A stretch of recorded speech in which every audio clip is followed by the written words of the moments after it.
मेरे प्यारे देशवासियों, नमस्कार। मन की बात में आप सबका स्वागत है। अगर आप मुझसे पूछे कि मेरे जीवन के सबसे यादगार पल क्या रहे, तो कितने ही वाक्य याद आते हैं।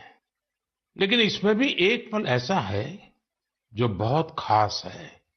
वो पल था जब पिछले साल 15 नवंबर को मैं भगवान बिरसा मुंडा की जन्म जयंती पर उनकी जन्मस्थली झारखंड के उलिहातू गांव गया था। इस यात्रा का मुझ पर बहुत बड़ा प्रभाव पड़ा। मैं देश का पहला प्रधानमंत्री हूं जिसे इस पवित्र भूमि की मिट्टी को अपने मस्तक से लगाने का सौभाग्य मिला। उस क्षण मुझे न सिर्फ स्वतंत्रता संग्राम की शक्ति महसूस हुई, बल्कि इस धरती की शक्ति से जुड़ने का भी अवसर मिला। मुझे एहसास हुआ कि कैसे एक संकल्प को पूरा करने का साहस देश के करोड़ों लोगों का भाग्य बदल सकता है। साथियों, भारत में हर युग में कुछ चुनौतियां आई और हर युग में ऐसे असाधारण भारतवासी जन्मे जिन्होंने इन चुनौतियों का सामना किया। आज की मन की बात में मैं साहस और दूरदृष्टि रखने वाले ऐसे ही दो महानायकों की चर्चा करूंगा। इनकी 150वीं जन्म जयंती को देश ने मनाने का निश्चय किया है। 31 अक्टूबर से सरदार पटेल का 150वीं जन्म जयंती का वर्ष शुरू होगा। इसके बाद 15 नवंबर से भगवान बिरसा मुंडा का 150वां जन्म जयंती वर्ष शुरू होगा। इन दोनों महापुरुष ने अलग अलग चुनौतियां देखी, लेकिन दोनों का विजन एक था, देश की एकता। साथियों, बीते वर्षों में देश ने ऐसे महान नायक नायिकाओं की जन्म जयंतियों को नई ऊर्जा से मनाकर नई पीढ़ी को नई प्रेरणा दी है। आपको याद होगा, जब हमने महात्मा गांधी जी की 150वीं जन्म जयंती मनाई थी तो कितना कुछ खास हुआ था। न्यूयॉर्क के टाइम्स स्क्वायर से अफ्रीका के छोटे से गांव तक विश्व के लोगों ने भारत के सत्य और अहिंसा के संदेश को समझा, उसे फिर से जाना, उसे जिया। नौजवानों से बुजुर्गों तक, भारतीयों से विदेशियों तक, हर किसी ने गांधी जी के उपदेशों को नए संदर्भ में समझा, नई वैश्विक परिस्थितियों में उन्हें जाना। जब हमने स्वामी विवेकानंद जी की 150वीं जन्म जयंती मनाई तो देश के नौजवानों ने भारत की आध्यात्मिक और सांस्कृतिक शक्ति को नई परिभाषाओं में समझा। इन योजनाओं ने हमें ये एहसास दिलाया कि हमारे महापुरुष अतीत में खो नहीं जाते, बल्कि उनका जीवन हमारे वर्तमान को भविष्य का रास्ता दिखाता है। साथियों, सरकार ने भले इन महान विभूतियों की 150वीं जन्म जयंती को राष्ट्रीय स्तर पर मनाने का निर्णय लिया है, लेकिन आपकी सहभागिता ही इस अभियान में प्राण भरेगी, इसे जीवंत बनाएगी। मैं आप सभी से आग्रह करूंगा कि आप इस अभियान का हिस्सा बने। लौह पुरुष सरदार पटेल से जुड़े अपने विचार और कार्य हैशटैग सरदार 150 के साथ साझा करें और धरती आबा बिरसा मुंडा की प्रेरणाओं को हैशटैग बिरसा मुंडा 150 के साथ दुनिया के सामने लाए। आइए एक साथ मिलकर इस उत्सव को भारत की अनेकता में एकता का उत्सव बनाएं, इसे विरासत से विकास का उत्सव बनाएं। मेरे प्यारे देशवासियों, आपको वो दिन याद जरूर होंगे जब छोटा भीम टीवी पर आना शुरू हुआ था। बच्चे तो इसे कभी भूल नहीं सकते। कितना एक्साइटमेंट था छोटा भीम को लेकर। आपको हैरानी होगी कि आज ढोलकपुर का ढोल सिर्फ भारत में ही नहीं, बल्कि दूसरे देश के बच्चों को भी खूब अट्रैक्ट करता है। इसी तरह हमारे दूसरे एनिमेटेड सीरियल्स कृष्णा, हनुमान, मोटू पतलू के चाहने वाले भी दुनिया भर में हैं। भारत के एनिमेशन कैरेक्टर्स यहाँ की एनिमेशन मूवीज अपने कंटेंट और क्रिएटिविटी की वजह से दुनिया भर में पसंद की जा रही है। आपने देखा होगा कि स्मार्टफोन से लेकर सिनेमा स्क्रीन तक, गेमिंग कंसोल से लेकर वर्चुअल रियलिटी तक एनिमेशन हर जगह मौजूद है। एनिमेशन की दुनिया में भारत नई क्रांति करने की राह पर है। भारत के गेमिंग स्पेस का भी तेजी से विस्तार हो रहा है। इंडियन गेम्स भी इन दिनों दुनिया भर में पॉपुलर हो रहे हैं। कुछ महीने पहले मैंने भारत के लीडिंग गेमर्स के साथ मुलाकात की थी। तब मुझे इंडियन गेम्स की अमेजिंग क्रिएटिविटी और क्वालिटी को जानने समझने का मौका मिला था। वाकई देश में क्रिएटिव एनर्जी की एक लहर चल रही है। एनिमेशन की दुनिया में मेड इन इंडिया और मेड बाय इंडियंस छाया हुआ है। आपको ये जानकर खुशी होगी कि आज भारत के टैलेंट विदेशी प्रोडक्शन का भी अहम हिस्सा बन रहे हैं। अभी वाली स्पाइडरमैन हो या ट्रांसफॉर्मर्स, इन दोनों मूवीज में हरिनारायण राजीव के कंट्रीब्यूशन को लोगों ने खूब सराहा है। भारत के एनिमेशन स्टूडियोज डिज्नी और वार्नर ब्रदर्स जैसी दुनिया के जाने माने प्रोडक्शन कंपनीज के साथ काम कर रहे हैं।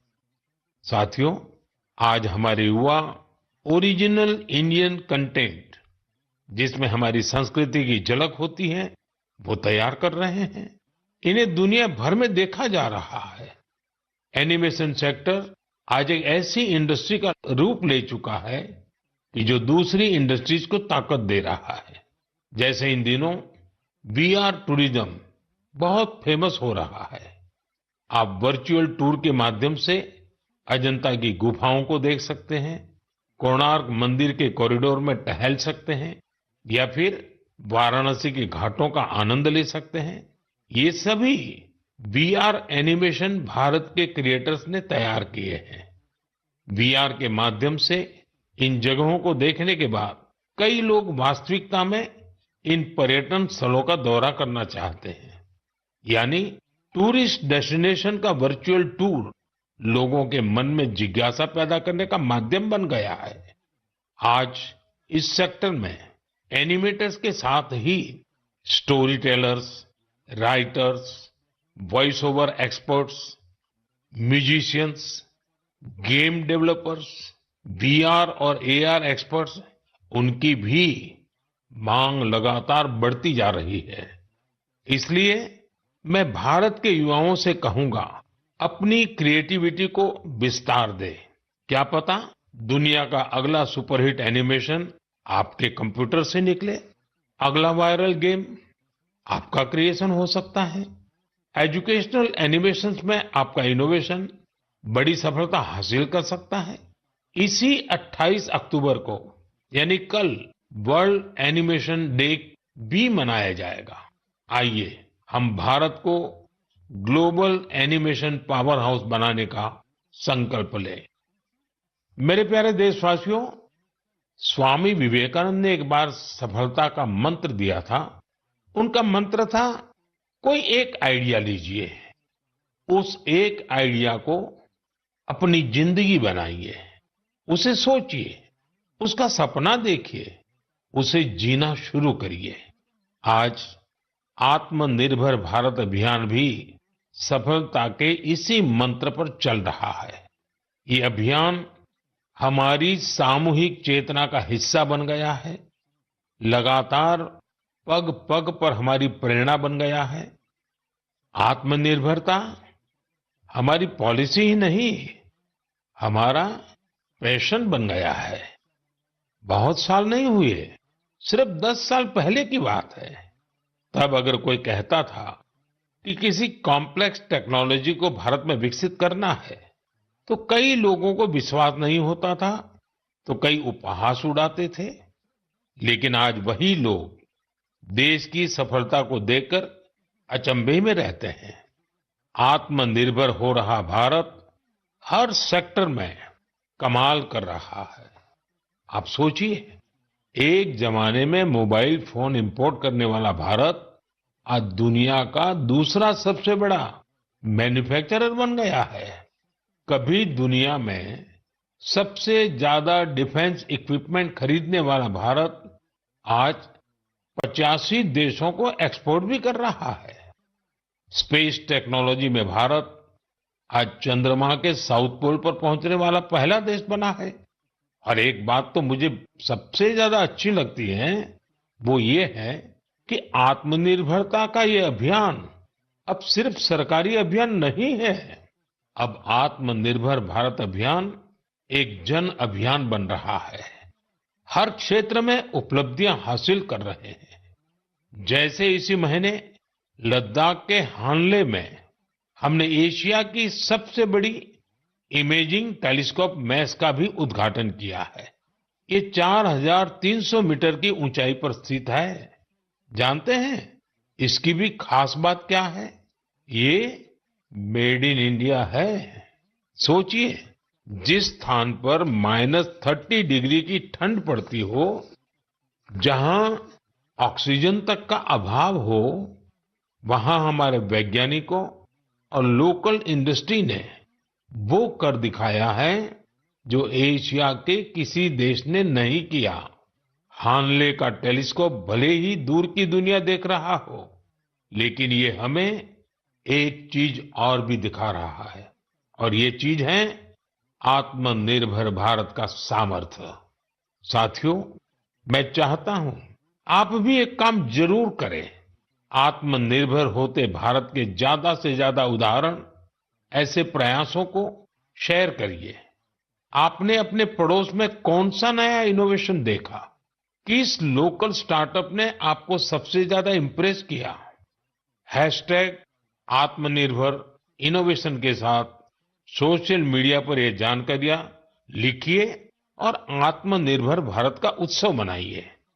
त्योहारों के इस मौसम में तो हम सब आत्मनिर्भर भारत के इस अभियान को और मजबूत करते हैं। हम वोकल फॉर लोकल के मंत्र के साथ अपनी खरीदारी करते हैं। ये नया भारत है जहां इम्पॉसिबल सिर्फ एक चैलेंज है, जहां मेक इन इंडिया अब मेक फॉर द वर्ल्ड बन गया है, जहां हर नागरिक इनोवेटर है, जहां हर चैलेंज एक अपॉर्चुनिटी है। हमें न सिर्फ भारत को आत्मनिर्भर बनाना है, बल्कि अपने देश को इनोवेशन के ग्लोबल पावर हाउस के रूप में मजबूत भी करना है। मेरे प्यारे देशवासियों, मैं आपको एक ऑडियो सुनाता हूं। हेलो सर नमस्ते सर। नमस्ते सर बोलिए सर। देखिए, ये जो आपने एफआईआर नंबर मुझे सेंड किया है, इस नंबर के खिलाफ 17 कंप्लेंट्स हमारे पास। आप ये नंबर यूज कर रहे हैं? मैंने नहीं यूज करता हूँ सर। अभी कहाँ से बात कर रहे हो? सर कर्नाटका सर, वो घर में हूँ सर। ओके, इसके लिए आप अपनी स्टेट में रिकॉर्ड करवाइए ताकि ये नंबर ब्लॉक कर दिया जाए, फ्यूचर में आपको कोई प्रॉब्लम ना हो। Okay, yes sir. अभी मैं आपको कनेक्ट कर रहा हूँ, ये आपका इन्वेस्टिगेशन ऑफिसर है। आप अपनी स्टेट में रिकॉर्ड करवाइए ताकि ये नंबर ब्लॉक कर दिया जाए। Okay, yes sir, yes sir, yes sir. अब बताइएगा मैं किसके साथ बात कर रहा हूँ। अपना आधार कार्ड मुझे शो कीजिएगा वेरीफाई करने के लिए, बताइएगा। सर अब मेरे पास अभी नहीं है sir Aadhaar card sir, please sir. Phone आपके फोन में है? नहीं सर। फोन में आधार कार्ड की पिक्चर नहीं है आपके पास? नहीं सर। नंबर याद है आपको? सर नहीं है सर, नंबर भी याद नहीं है सर। हमने सिर्फ वेरीफाई करना है। ओके, वेरीफाई करने के लिए नहीं सर। आप डरिए ना, डरिए ना। अगर आपने कुछ नहीं किया तो आप डरिए ना। हाँ सर, हाँ सर। अगर आपके पास आधार कार्ड है तो मुझे दिखा दीजिए वेरीफाई करने। नहीं सर, नहीं सर, मैं गांव को आया था सर, घर में है सर। Okay, coming.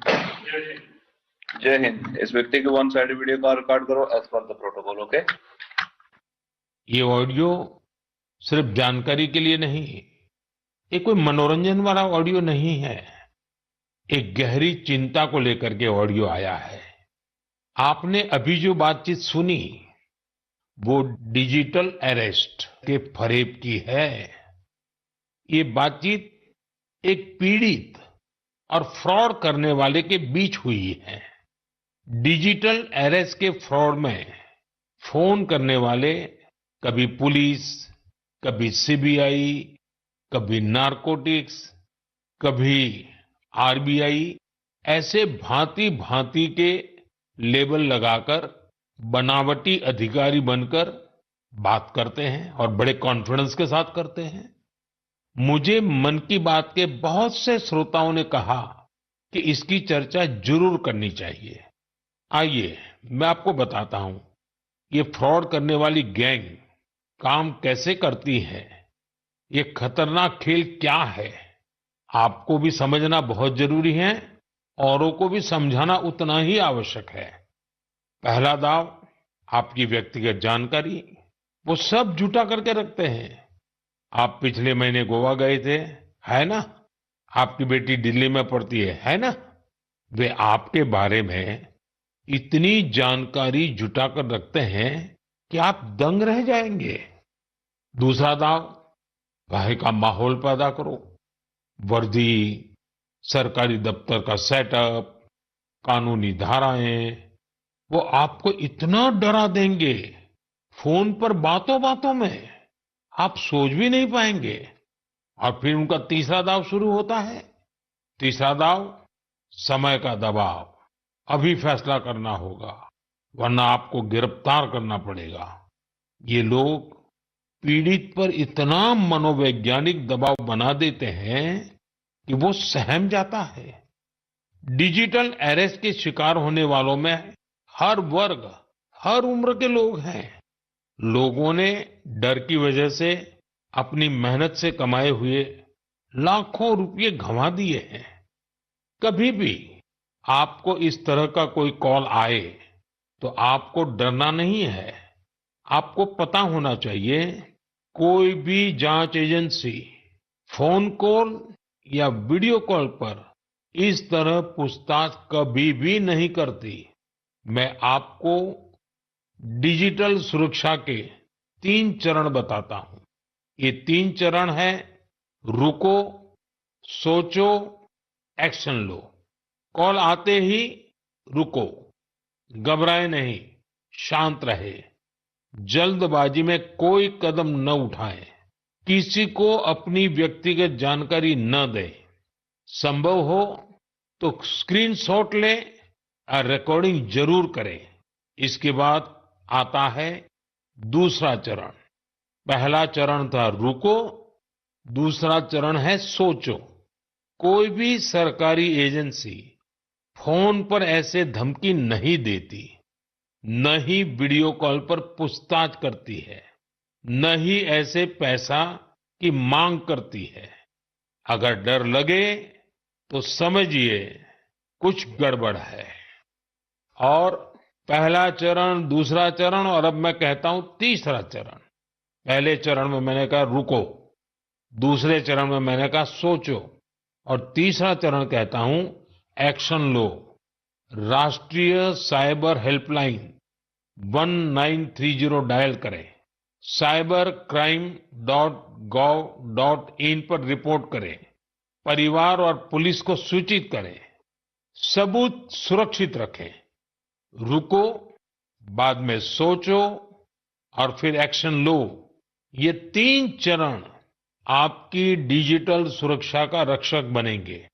साथियों, मैं फिर कहूंगा, डिजिटल अरेस्ट जैसी कोई व्यवस्था कानून में नहीं है। ये सिर्फ फ्रॉड है, फरेब है, झूठ है, बदमाशों का गिरोह है। और जो लोग ऐसा कर रहे हैं वो समाज के दुश्मन है। डिजिटल अरेस्ट के नाम पर जो फरेब चल रहा है, उससे निपटने के लिए तमाम जांच एजेंसियां राज्य सरकारों के साथ मिलकर काम कर रही है। इन एजेंसियों में तालमेल बनाने के लिए नेशनल साइबर कोऑर्डिनेशन सेंटर की स्थापना की गई है। एजेंसियों की तरफ से ऐसे फ्रॉड करने वाली हजारों वीडियो कॉलिंग आईडी को ब्लॉक किया गया है। लाखों सिम कार्ड, मोबाइल फोन और बैंक अकाउंट्स को भी ब्लॉक किया गया है। एजेंसियां अपना काम कर रही है, लेकिन डिजिटल अरेस्ट के नाम पर हो रहे स्कैम से बचने के लिए बहुत जरूरी है हर किसी की जागरूकता, हर नागरिक की जागरूकता। जो लोग भी इस तरह के साइबर फ्रॉड का शिकार होते हैं, उन्हें ज्यादा से ज्यादा लोगों को इसके बारे में बताना चाहिए। आप जागरूकता के लिए हैशटैग सेफ डिजिटल इंडिया का प्रयोग कर सकते हैं। मैं स्कूलों और कॉलेजों को भी कहूंगा कि साइबर स्कैम के खिलाफ मुहिम में छात्रों को भी जोड़े। समाज में सबके प्रयासों से ही हम इस चुनौती का मुकाबला कर सकते हैं। मेरे प्यारे देशवासियों, हमारे बहुत सारे स्कूली बच्चे कैलीग्राफी यानी सुलेख में काफी दिलचस्पी रखते हैं। इसके जरिए हमारी लिखावट साफ, सुंदर और आकर्षक बनी रहती है। आज जम्मू कश्मीर में इसका उपयोग लोकल कल्चर को लोकप्रिय बनाने के लिए किया जा रहा है। यहाँ के अनंतनाग की फिरदौसा बशीर जी, उनको कैलीग्राफी में महारत हासिल है। इसके जरिए वे स्थानीय संस्कृति के कई पहलुओं को सामने ला रही है। फिरदौसा जी की कैलीग्राफी ने स्थानीय लोगों, विशेषकर युवाओं को अपनी ओर आकर्षित किया है। ऐसा ही एक प्रयास उधमपुर के गोरीनाथ जी भी कर रहे हैं। एक सदी से भी अधिक पुरानी सारंगी के जरिए वे डोगरा संस्कृति और विरासत के विभिन्न रूपों को सहेजने में जुटे हैं। सारंगी की धुनों के साथ वे अपनी संस्कृति से जुड़ी प्राचीन कहानियां और ऐतिहासिक घटनाओं को दिलचस्प तरीके से बताते हैं। देश के अलग अलग हिस्सों में भी आपको ऐसे कई असाधारण लोग मिल जाएंगे जो सांस्कृतिक विरासत के संरक्षण के लिए आगे आए हैं। डी वैकुंठम करीब 50 साल से चेरियाल फोक आर्ट को लोकप्रिय बनाने में जुटे हैं। तेलंगाना से जुड़ी इस कला को आगे बढ़ाने का उनका यह प्रयास अद्भुत है। चेरियाल पेंटिंग्स को तैयार करने की प्रक्रिया बहुत ही यूनिक है। यह एक स्क्रोल के स्वरूप में कहानियों को सामने लाती है। इसमें हमारी हिस्ट्री और माइथोलॉजी की पूरी झलक मिलती है। छत्तीसगढ़ में नारायणपुर के बुटलू राम माथरा जी अबुझ माड़िया जनजाति की लोक कला को संरक्षित करने में जुटे हुए हैं। पिछले 4 दशकों से वे अपने इस मिशन में लगे हुए हैं। उनकी ये कला बेटी बचाओ, बेटी पढ़ाओ और स्वच्छ भारत जैसे अभियान से लोगों को जोड़ने में भी बहुत कारगर रही है। साथियों, अभी हम बात कर रहे थे कैसे कश्मीर की वादियों से लेकर छत्तीसगढ़ के जंगलों तक हमारी कला और संस्कृति नए नए रंग बिखेर रही है। लेकिन यह बात यही खत्म नहीं होती। हमारी इन कलाओं की खुशबू दूर दूर तक फैल रही है। दुनिया के अलग अलग देशों में लोग भारतीय कला और संस्कृति से मंत्र मुग्ध हो रहे हैं। जब मैं आपको उधमपुर में गूंजती सारंगी की बात बता रहा था, तब मुझे याद आया कि कैसे हजारों मील दूर रूस के शहर याकुत्स्क में भी भारतीय कला की मधुर धुन गूंज रही है। कल्पना कीजिए, सर्दी का एक आध दिन, -65 डिग्री तापमान, चारों तरफ बर्फ की सफेद चादर और वहां एक थिएटर में दर्शक मंत्र मुग्ध होकर देख रहे हैं कालिदास की अभिज्ञान शाकुंतलम। क्या आप सोच सकते हैं, दुनिया के सबसे ठंडे शहर याकुत्स्क में भारतीय साहित्य की गर्मजोशी? ये कल्पना नहीं, सच है। हम सबको गर्व और आनंद से भर देने वाला सच। साथियों, कुछ हफ्ते पहले मैं लाओस भी गया था। वो नवरात्रि का समय था और वहां मैंने कुछ अद्भुत देखा। स्थानीय कलाकार फलक फलम प्रस्तुत कर रहे थे, लाओस की रामायण। उनकी आंखों में वही भक्ति, उनके स्वर में वही समर्पण जो रामायण के प्रति हमारे मन में है। इसी तरह कुवैत में श्री अब्दुल्ला अल बारून ने रामायण और महाभारत का अरबी में अनुवाद किया है। ये कार्य मात्र अनुवाद नहीं, बल्कि दो महान संस्कृतियों के बीच एक सेतु है। उनका यह प्रयास अरब जगत में भारतीय साहित्य की नई समझ विकसित कर रहा है। पेरू से एक और प्रेरक उदाहरण है एर्लिंदा गार्सिया। वहां के युवाओं को भारतनाट्यम सिखा रही है और मारिया वाल्देस ओडिसी नृत्य का प्रशिक्षण दे रही है।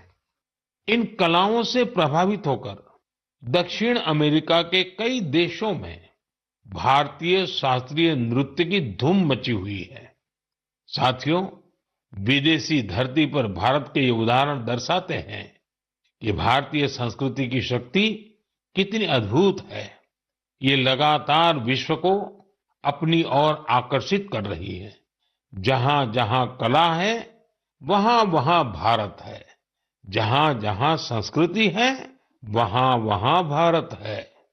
आज दुनिया भर के लोग भारत को जानना चाहते हैं, भारत के लोगों को जानना चाहते हैं। इसलिए आप सभी से एक अनुरोध भी है, अपने आसपास ऐसी सांस्कृतिक पहल को कल्चरल ब्रिजेस के साथ साझा कीजिए। मन की बात में हम ऐसे उदाहरण पर आगे भी चर्चा करेंगे। मेरे प्यारे देशवासियों, देश के बड़े हिस्से में ठंड का मौसम शुरू हो गया है, लेकिन फिटनेस का पैशन, फिट इंडिया की स्पिरिट, इसे किसी भी मौसम से फर्क नहीं पड़ता। जिसे फिट रहने की आदत होती है, वो सर्दी, गर्मी, बरसात कुछ भी नहीं देखता। मुझे खुशी है कि भारत में अब लोग फिटनेस को लेकर बहुत ज्यादा जागरूक हो रहे हैं। आप भी देख रहे होंगे कि आपके आसपास के पार्कों में लोगों की संख्या बढ़ रही है। पार्क में टहलते बुजुर्गों, नौजवानों और योग करते परिवारों को देखकर मुझे अच्छा लगता है। मुझे याद है, जब मैं योग दिवस पर श्रीनगर में था, बारिश के बावजूद भी कितने ही लोग योग के लिए जुटे थे। अभी कुछ दिन पहले श्रीनगर में जो मैराथन हुई, उसमें भी मुझे फिट रहने का यही उत्साह दिखाई दिया। फिट इंडिया की ये भावना अब एक मास मूवमेंट बन रही है। साथियों, मुझे ये देखकर भी अच्छा लगता है कि हमारे स्कूल्स बच्चों की फिटनेस पर अब और ज्यादा ध्यान दे रहे हैं। फिट इंडिया स्कूल अवर्स भी एक अनोखी पहल है। स्कूल्स अपने फर्स्ट पीरियड का इस्तेमाल अलग अलग फिटनेस एक्टिविटीज के लिए कर रहे हैं। कितने ही स्कूलों में किसी दिन बच्चों को योग करवाया जाता है, कभी किसी दिन एरोबिक्स के सेशन होते हैं, तो एक दिन स्पोर्ट्स स्किल पर काम किया जाता है।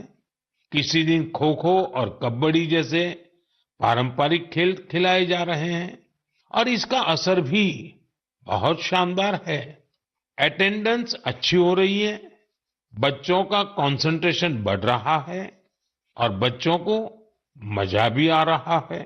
साथियों, मैं वेलनेस की ऊर्जा हर जगह देख रहा हूं। मन की बात के भी बहुत से श्रोताओं ने मुझे अपने अनुभव भेजे हैं। कुछ लोग तो बहुत ही रोचक प्रयोग कर रहे हैं। जैसे एक उदाहरण है फैमिली फिटनेस आवर का, यानी एक परिवार हर वीकेंड 1 घंटा फैमिली फिटनेस एक्टिविटी के लिए दे रहा है। एक और उदाहरण इंडिजीनियस गेम्स रिवाइवल का है, यानी कुछ परिवार अपने बच्चों को ट्रेडिशनल गेम सिखा रहे हैं, खिला रहे हैं। आप भी अपनी फिटनेस रूटीन के एक्सपीरियंस #फिट इंडिया के नाम सोशल मीडिया पर जरूर शेयर कीजिए। मैं देश के लोगों को एक जरूरी जानकारी भी देना चाहता हूं। इस बार 31 अक्टूबर को सरदार पटेल जी की जयंती के दिन ही दीपावली का पर्व भी है। हम हर साल 31 अक्टूबर को राष्ट्रीय एकता दिवस पर रन फॉर यूनिटी का आयोजन करते हैं। दीपावली की वजह से इस बार 29 अक्टूबर यानी मंगलवार को रन फॉर यूनिटी का आयोजन किया जाएगा। मेरा आग्रह है, ज्यादा से ज्यादा संख्या में इसमें हिस्सा लीजिए। देश की एकता के मंत्र के साथ ही फिटनेस के मंत्र को भी हर तरफ फैलाइए। मेरे प्यारे देशवासियों, मन की बात में इस बार इतना ही। आप अपने फीडबैक जरूर भेजते रहें। ये त्योहारों का समय है। मन की बात के श्रोताओं को धनतेरस, दिवाली, छठ पूजा, गुरु नानक जयंती और सभी पर्वों की बहुत बहुत शुभकामनाएं। आप सभी पूरे उत्साह के साथ त्योहार मनाएं। वोकल फॉर लोकल का मंत्र याद रखें। कोशिश करें कि त्योहारों के दौरान आपके घर में स्थानीय दुकानदारों से खरीदा गया सामान जरूर आए। एक बार फिर आप सभी को आने वाले पर्वों की बहुत